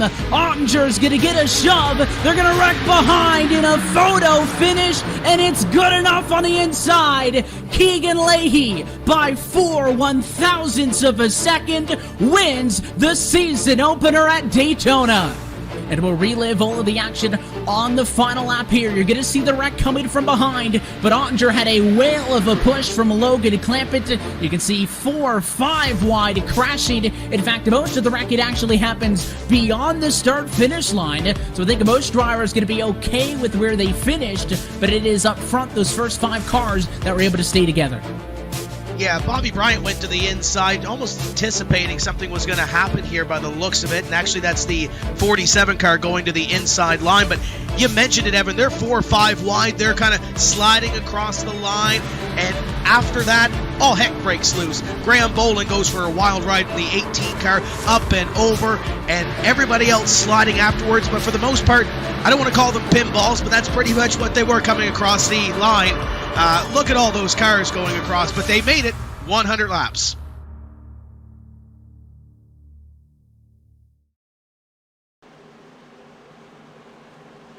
And back live from the virtual Homestead Miami Speedway as the lights go out on top of the iRacing.com pace car. This restart going to be due up with 100 laps down and 25 laps still to go in the boosted 125. A split decision you saw on the RacespotTV side-by-side as we were away. A couple of the race leaders pitting, a couple of them not. So a shuffled up running order is good to see Daniel Epperhart, who was up front, back in the back running 21st position, and Michael Laraya, the new control car. Green flag back in the air. A great jump for the 44. He'll leave a fight for a second behind. Here comes the two-time defending champion, Ferdinand, top three. First time tonight as he tries to put the move on McClendon. I like the call by many of these drivers here to stay out. We only ran a couple laps, so if it starts to get cautions, precautions, this is a massive amount of track position they can gain from this call. Many of the drivers in fresh tires are all the way in the back half of the top 20. And look at the 22 and the 88 leaning on each other. That time at a turn 4. Oh, and a spinner in the back of the pack. No caution. Bobby Cheney hangs on. We're good. That's McMack Tonight machine, unfortunately, having some bad luck because John Rodden got loose this time, Evan. Right from the top group to the bottom, and used the 99 to save his car. I mean, that's a hell of a save. You mentioned earlier, before we went on air, Justin, what were the odds that somebody ended up in the barrel? I think that Bobby Cheney probably was dead set on going into the barrels. Watch this as that car gets sideways and comes down on him. He's pitched at least 45 degrees to the inside, looking head on to that pit road wall. Look at this, all the way to the right. What a save. Yeah, what a heck of a job to lock up the brakes and immediately get it to where it swings back straight.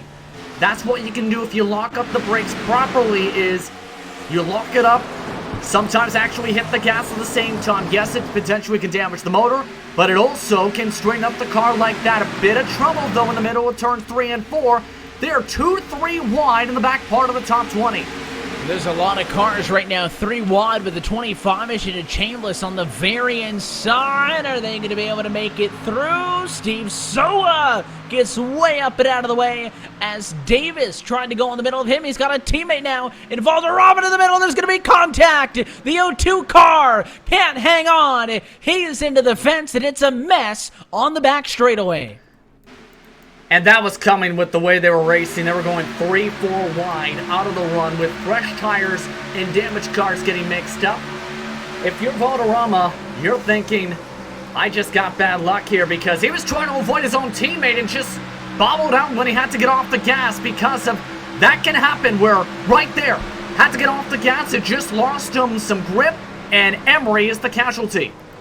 Yeah, spooked him a little bit. He tried to go to the inside of Soa, but as he did so, there was a car coming up on the inside, and there's really just nowhere to go. Here's an onboard shot with Kalish. You'll see how it all goes down, and if there's one thing in racing you do not want to do, it is to get into a wreck with your teammate, and unfortunately, that is what we saw. Kalis is going to see it all develop in front. Watch those two team cars on the outside. There's the contact. Soa's in the fence, hangs on. What a dive to the grass to be able to avoid that one. Yeah, that could have been massive for a lot of those drivers. Some good heads-up driving to see that smoke and react quickly. But more cars are pitting. If you're at the back part of the field, the thought process here, Evan, though, is why not? Get fresh tires, try and get any advantage you can at this point. They ran another 2 laps. And this is working out exactly how the drivers who stayed out, though, were hoping. It has. That's exactly the key here is, of course, when you get to the point where you've got a couple of yellows stacked up and late in this race, that may be how it plays out to the end, is the fact that you're going to have some cars pitting now, some not pitting later, and of course the cars who opted not to pit the last time and this time through, they're looking real good because they're out in front, but they're going to be the slowest of them all. If we get a caution in 5-10 laps, they might pit. There is a point, I think, maybe final 15, final 10 laps where you kind of say, all right, I think it's too important to give up the track position, but just inside of 20 to go, still seeing some pit stops. Led off by the 24 machine of Davis, the 10 car tucked in behind of Steve Durham. Those drivers, mid-pack, going to be the first cars off of the pit lane, and that'll put them in around the low 20s, I think, in the running order. Yeah, and a lot of the drivers who pit the last cycle in all that chaos, have gotten himself to just outside the top 10. Guys like Ray have made their way forward. Kyle Trudell on 2 tires. He's made his way up to 12th position after that. Daniel Eberhardt, the most aggressive out of everybody, who was going 4 wide down the front stretch into turn 1 off the restart. He's inside the top 15. It's interesting. Here are the stint differentials, Evan. Lap 1 through 11, and first through 11 in terms of positions, I should say, are 13 laps in their stint. Positions 12 through 21 are 8 laps through their stint of tires. So that's it. It's the lead group 1 through 11, 12 through 21 on the little bit older, and then, of course, 22nd on the back. So low 20 is led by Davis in the 24 car. Are going to be the drivers on the fresh rubber. Back in the pack, and the way that all of this plays through, I don't know if even if we get, the 16, 17 laps, whatever it is, for green flag conditions, I don't know if that's going to be enough time, even if it stays green, but you got to try. I mean, you need to find something, and at the back of the pack, I'm thinking you want more green flag laps to put those tires these. I think yellows are going to hurt you more. Yeah, if you got the fresh tires, you're hoping it goes green because you're in a good advantage. Denny Hamlin on Sunday was a good example of that, Evan, for example. The problem is here, though, if it keeps on going cautions, precautions, it's very difficult to keep going to the field. So you're also on the top of that going through more heat cycles, and there's just so many factors these drivers have to think about at this point now where if anything goes wrong when they try and go through the field, and if they get any more cautions, it doesn't work out for the drivers who win in the pit lane, in my opinion. With the lights out on top of the pace car, this restart will come with 108 laps down. I think that marks us up for 17 laps to go in the boosted Dot Club 125. Another reminder that tonight's coverage brought to you by Boosted, the place where gamers and creators go to monetize digitally. They'll build free e-commerce stores and help get sponsorships for those looking to build their brand. For more information, go to boosted.club for more information. Anthony Emery going to be taking his car behind the wall. He will join the likes of O'Connell, Nichols, Kaczynski, and Stanford. It looks like Shane Parrish also going to DNF this one, so 6 cars to the garage here with Jill. A handful of laps left from the Homestead. The pace car is going to be off and away. Lariah got a good jump last time for the inside of the front row. He'll hold it steady again. Green flag in the air.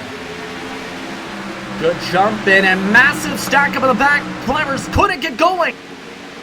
Yeah, it's way checked up. 1 car off and into the grass. They're 3, 4 wide in the pack, as it is the 83, I think, down on the apron of Adam Benefield. Yes, it is. No yellow. We stay green again and add that to the list of crazy restarts we've seen tonight. There were 2 different groups of drivers that get going. It's similar to what we seen the last time there was a stack up in the front. Just 3 drivers, all in each other's bumpers, trying to time up the start. And Rhett McBride this time is the driver who doesn't have lightning quick reflexes to get on the gas, and everyone just bottles up in this line. Same thing happened too in the back, but Benefield is the driver who gets the most lost positions because of how much he slipped off the track. And that was the onboard with him. As you can see, he ended up on the apron. Everybody else able to make it on through. Adam Benefield way in the back on his own. A-OK. We bring the camera now back to the front of the field with a look at your race leader of the 44 of Michael Lariah. Through all of this chaos, we've lost Malik Ray. He's down at 11th position. Now trying to pass Rittenberg for 9th and 10th. Through all this as well, your pole sitter at Daniel Eberhardt. He's ended up kind of in that mid-pack traffic. I don't know if any of those cars are going to have enough time to catch back up. Single file, now a fight for the race lead. Here comes Farinaj. First time looking for P1 on the inside of the 44. What a great run off the corner, but again, Lariah going to get the launch down the straight. He had the advantage, but Lariah brought it back up. It was the 44 car leading at the start-finish line. If they fight, does the door open for Rhett McBride? He sits patiently in the 3rd spot. Farinaj almost clear, not able to get by. Lariah fights back and still nose to nose at lap 112. And Freynosh is in the catbird seat right there. Lariah keeps on sliding up the hillside. Just Freynosh can't get clear quite yet.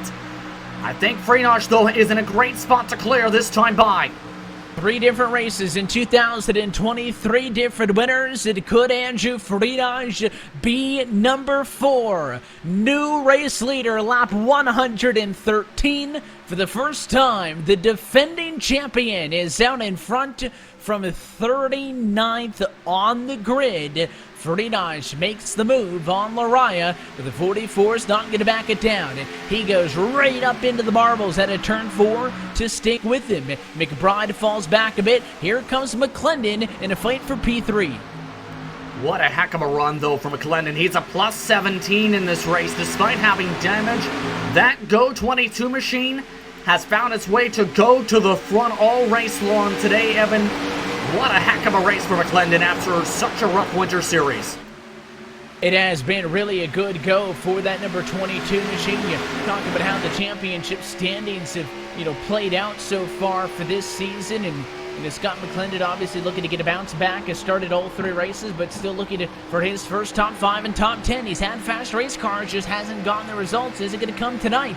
The 5, though, fights back down on the inside. He wants to get back on him, so side by side for 3rd, basically going to guarantee those top 2 can pull away. Here's also a factor, too. See that 51 to the Rowdy Energy machine? He's the first driver on fresh tires, and he's coming in fast, Evan. Just that couple laps difference is showing its difference. He just has to wait for battles like this to settle down. Eberhardt fresh tires also, the 90 car, only 2 cars behind Malik Ray. This pass right here, though, going to be so critical for Ray. If he can get to the race lead in time, he'll look to the bottom of the 22 of McClendon. Doesn't have a run, though, attitude to make the pass, so he tucks back in line. He'll reset and try again, but now he's got Eberhardt on the bumper. That's a car with equal tires. Right now, they run P6 and 7. There's the move to the inside. He wants 4th from McClendon. He's in a great spot to try and dive it in.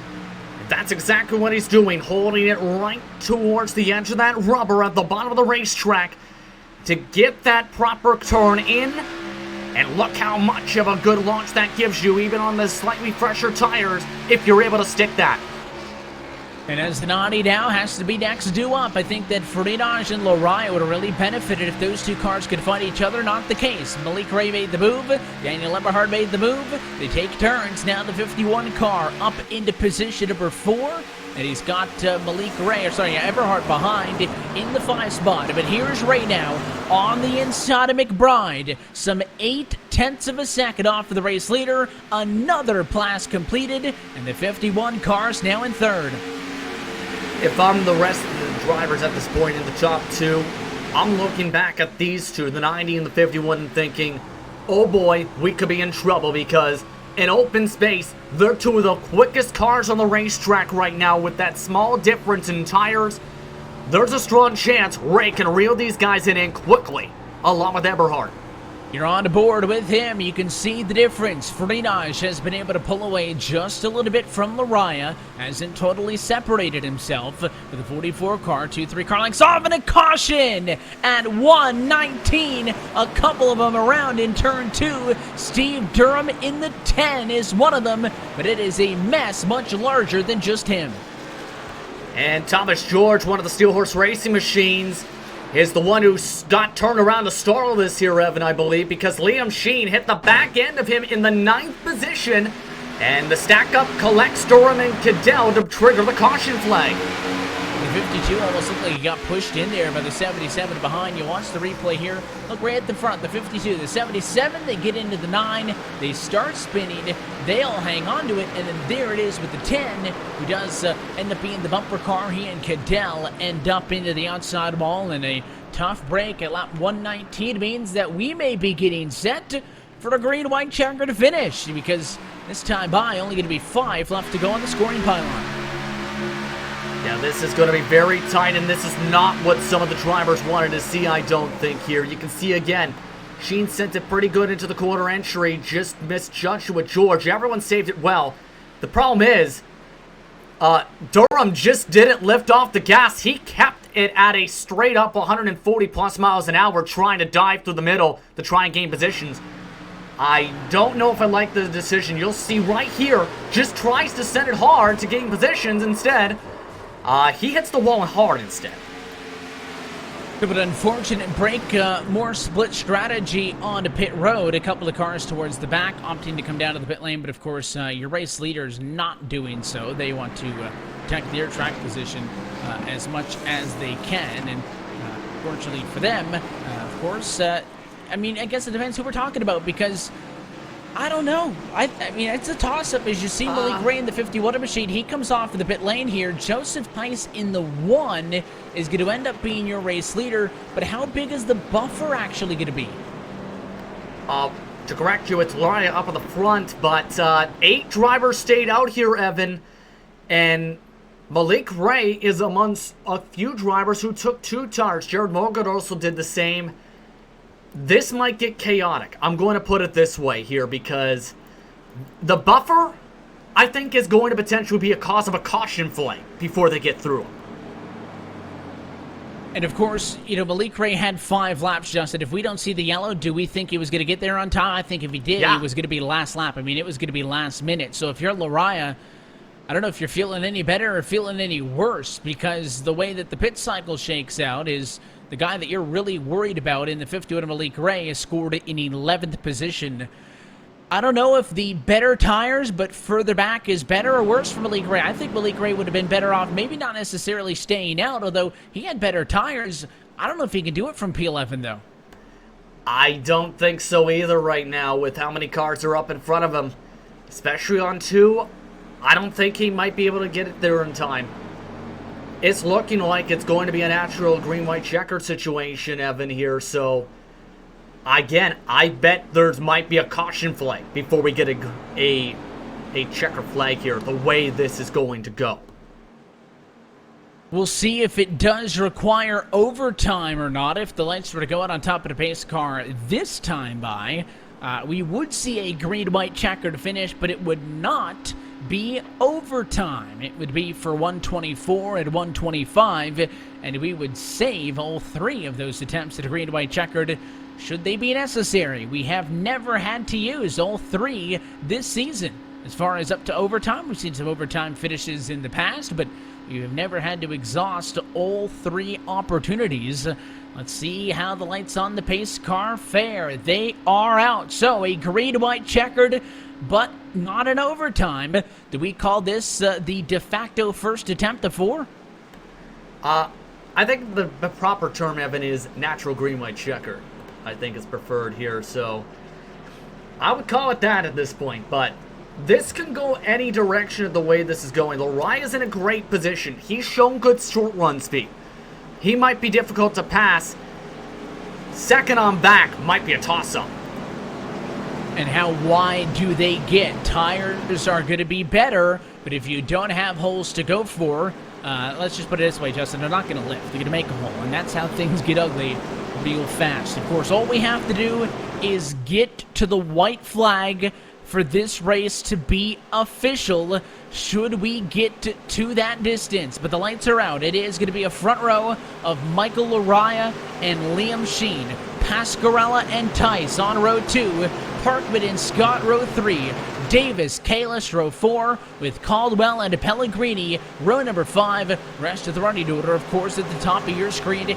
Here we go. Pace car down and in. 2 laps to go from Homestead for Michael Lariah. Green flag in the air. A big tire spin for Sheen on the outside. We are 3 wide for second, 4 wide back in the pack. And Sheen tried to estimate where Lariah was going to go, and that reaction forced the tire spin. They're 4 wide in the heart of the pack. So far, so good. They can hold it. They're pushing now. 3 wide down the back straight away. Couple of cars in the middle. A big line moving on the outside as some fresh tire cars want to get through. They are really up on the wall, but Michael Lariah, day late at a 4. He'll take the white flag. Just got to keep it clean. His teammate has also shown good short run speed, but he's stuck in that fight for second. Lariah's in a picture-perfect spot to get his first win of the year.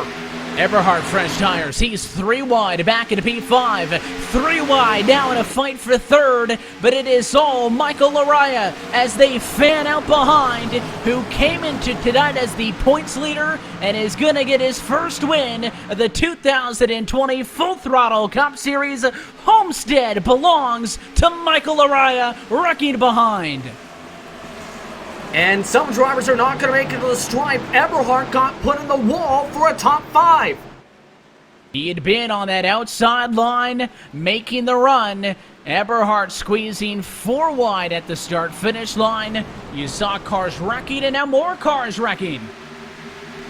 Some of the emotions got to be controlled in this situation, but take a look at this from the view of Ray. This was a crazy final lap here, Evan, for some of these drivers on 2 tires and 4 to cut their way through these competitors. And it was contact after the checkered flag between Daniel Eberhard and James Pasquarella. Was not happy with each other. You're on board with Malik Ray, and this is the replay of that final time around. There was Eberhard making the lunge to go 3 wide and got put into the outside wall there. That's why he was not happy. Ray squeaks through the middle. And there was payback late of the couple of cars getting turned around. There's a bit of contact from Eberhard. Eberhard hit a couple of drivers. Yeah, that was absolute madness, Evan, and that was what we were expecting. It was just a matter of, would we go to the checkered, or will we see a yellow? For Raya's sake, he gets what he wanted, a run to the checkered. It was contact with a bunch of drivers. Nonetheless, this race made it the distance.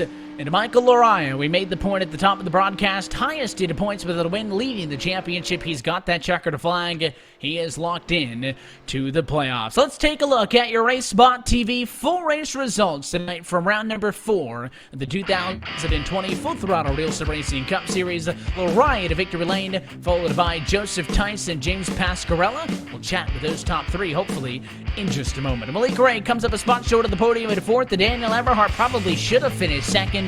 Ended up hitting outside wall, and therefore finishes in 5th. Liam Sheen with the P6 result, Daniel Scott 7th, Jared Bogart in 8th, with Chris Parkman P9, and Andrew Friedage in 10th. Scott McClendon had a good run going, then calamity ensued.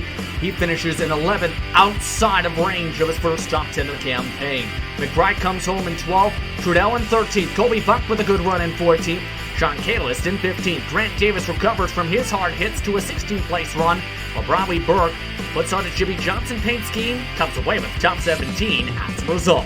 In 18th, Bobby Chain recovers from a great save. Thomas George recovers from contact on the second to last yellow to 19th, and Nicholas Caldwell recovers from multiple bumps and bangs to a top 20 finish. And a lot of bumps and bangs back here in the pack for the rest of these drivers. Matt Miller, 21st. Andrew Pellegrini was top 10 for the final race start. He finishes in 22nd. Michael Bozier, 23rd. Steve Soa, 24th. John Rodden, P25. And here's where it really got messy with Benefield, 26th. David Washington, Brian Chambliss, Jeremy Rittenberg, and Steve Durham all finishing on the lead lap through 30th. 31st position, Kyle Kamer, the first driver, 1 lap down, 3 laps down to be precise. John Goodell finishes 7 laps down, 32nd. Valderrama Park did 14 laps to go at 33rd. 3rd position, Anthony Emery in 34th. Shane Parrish and Michael Kaczynski in 35th and 36th. Eric Stanford finishes 29 laps down in 37th. Brett Nichols, in one of his first starts of the campaign, finishes with a DNF in 47 laps down, 38th. And Blake O'Connell rounds out the drivers who made the starts tonight. Look top to bottom at your full race results, as always powered by Boosted. Let's go down to Real Sim Racing, to Full Throttle Cup Series victory lane, where we are stood by with the driver of the 44 machine, Michael Laraya, race winner of the Boosted 125 tonight at Homestead Miami Speedway. Michael, congratulations on the win. That car's been fast all season, leading the points coming into this evening, but it took to round 4 to get the checkered flag, and it did it in style. Yeah, man, it feels great to pick up a win this early on in the season, and it's my first time racing in RSR, so to be this competitive early on against a new group of guys, it feels really good. Of course, talk us through this race. We've seen, 3 different racetracks lit up into this, but 2 intermediates back-to-back. Homestead, its own unique challenge, and it seemed like you had the speed all night long. Started in third on route to the victory tonight, but, at the end there, it kind of messed with the fuel strategy and the pit strategy a little bit. We saw guys like Malik Ray and Daniel Eberhardt coming late, and it would have been awfully close, I'll tell you what, if we didn't get that final yellow and that 5-lap run to the end. Instead, they opt to pit. You didn't. Just kind of talk us through the strategizing and positioning yourself to end up being the one in front when it came down to that 2-lap to go restart. Yeah, well, with those cautions there at the end, it helped me out. I felt like I had a really good short run car, and I've lost too many races coming into the pits late in a race. So I'm like, you know what?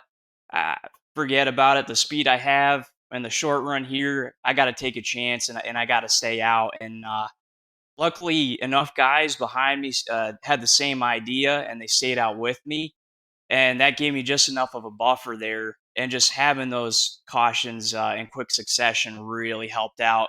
But later in the race there, I definitely snuckered the field a little bit. A lot of guys came in more than I expected, but luckily enough of them stayed out there with me.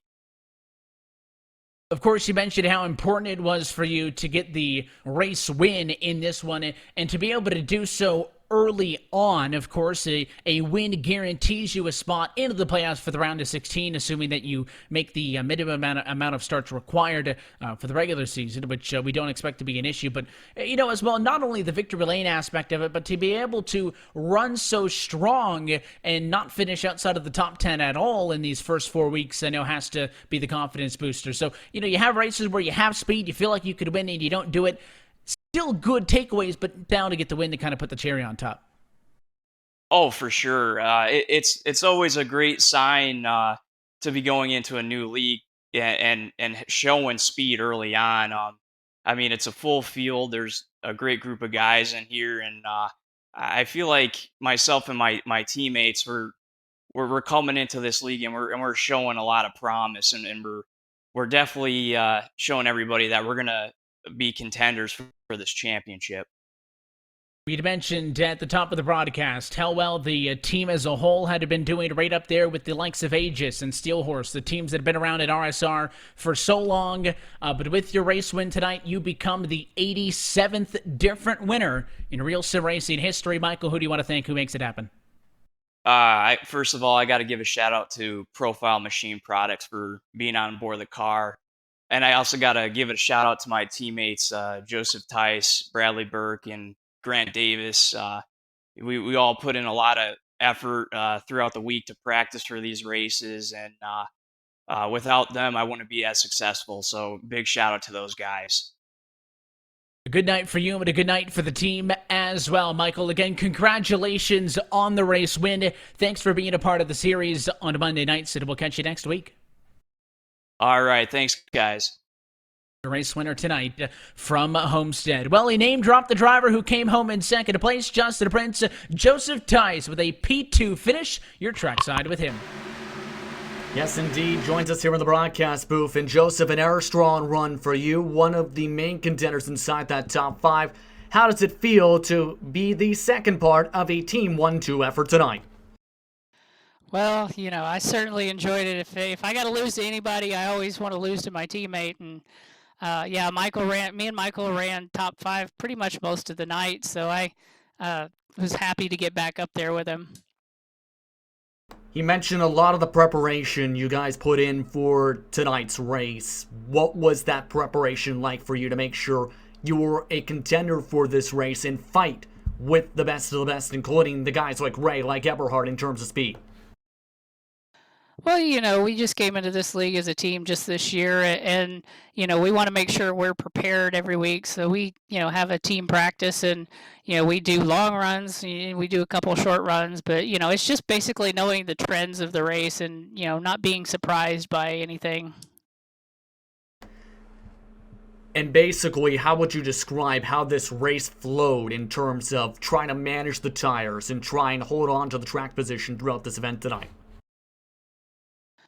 Well, I mean, track position turned out to be actually a little more surprising than I thought because, me and Michael were running up front with Malik and Washington and Eberhard. We were the top five. And, then that caution came with, I guess, about, at 100, lap 100 or something. And, I even told Michael, I was like, I really think we should probably stay out here. And he did. And I just kind of got chicken and just at the last minute jerked it left and went down pit road. And that put me back in like 25th. And man, that was wild trying to get back up through there. So, and like I said, I mean, track position was actually more important than I ever realized because it took all I could just to get back to where I was.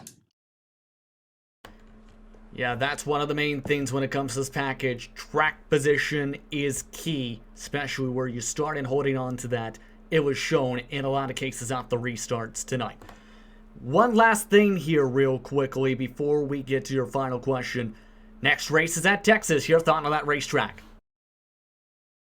Well, I want to say 4 laps in test just to say I tried the new track, but that's about it. So, again, our team's going to have to work hard, and I've got a lot of learning to do this week to make sure that I'm prepared because, it's the new configuration. I was really comfortable with the old, sketchy Texas surface, but now that it's a new configuration, it's the whole new ball game. So I don't really think much will probably translate, so you just got to learn everything. Anyone you want to thank before we let you go? Yeah, thank you guys for broadcasting. And as always, thank my wife for watching the kids, let me come have a little fun. And thank my teammates, Michael, Grant, Bradley, and Sam. We just, we're doing this because we like to race other teams and we like to race against each other and have a lot of fun. And I was really hoping I would clear a little bit earlier so I could get at least a white flag run at Michael, but I didn't quite get there. So, but yeah, it's good to see him win. So. Congratulations on a Team 1-2 effort tonight. What a heck of a performance for Flato. Yeah, we couldn't be happier right now. Go celebrate. Congratulations once again. That was Joseph Tice coming home in second tonight. Evan, to you.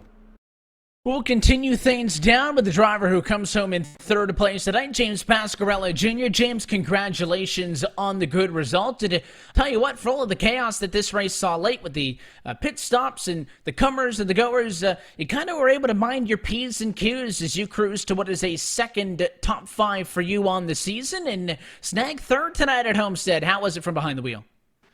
It was pretty good, just trying to last to the end, save my tires at the beginning.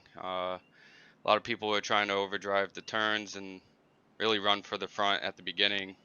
I started coming back, but every time the caution came out, decided to stay out towards the end with 2 tires. I got 2 tires on the second to last caution, and decided to stay out that last caution and hope for the best. Of course, coming into Homestead 1 week removed from another intermediate racetrack in Atlanta. How did this race differ, from that and kind of sandwiched in between here with Texas as well? I mean, what are some of the things that make Homestead unique that led to the racing that we saw this evening? Well, it really seemed like the bottom line was the place to be. It really eats your tires up if you're up high.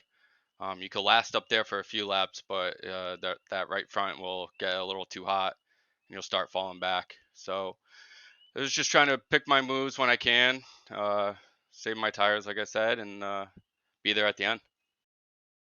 Of course, points are always important because you could get that win to automatically lock yourself in, but the next step is, of course, to just get points. And every year in this Full Throttle Cup Series, we see drivers get in on points. If the playoffs were to start today, I know it's way too early. 4 races down, 16 to go in the regular season, but you're doing the job. Even with having missed a race on the season, you're 10th place in what would be the playoff point standings. You've got 2 top 5s, as I mentioned, 2 top 10s. I mean, you've got that speed.